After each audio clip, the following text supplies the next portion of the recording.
All right, Mark, take us through exactly what was done here on Chestnut Street.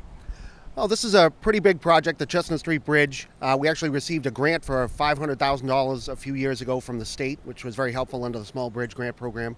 But essentially, this was an 1800s bridge, which was rehabbed in the early 1900s, and it was completely shot. It had a 3-ton rating on it, and the job was to remove the entire bridge.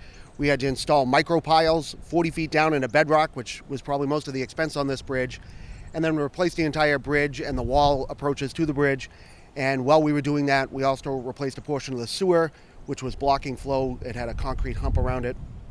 And then we replaced the entire water main down the street, and then the sidewalk on the north side, and resurfaced the entire roadway.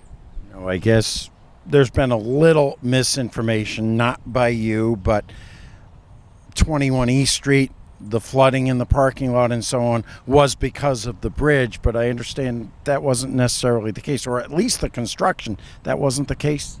No, during the construction, while we had the bridge under construction, we actually had a bypass that was outside of that area. That was about 2.5 times the flow of the 10-mile river. So there was never any time where flow was stopped while we were doing the construction.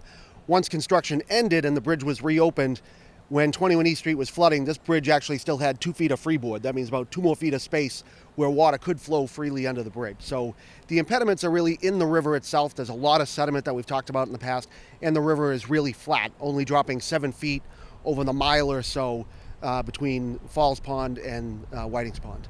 Now, for someone who uses Chestnut Street to and from work and had to go one street over for quite some time, I was keeping an eye, when will it be done? I understand originally it was expected to be done in June. What was the delay? It was expected to be done June 30th. We had talked to the contractor as we were finishing up the bridge work itself, which went pretty quickly and very few issues with the bridge itself.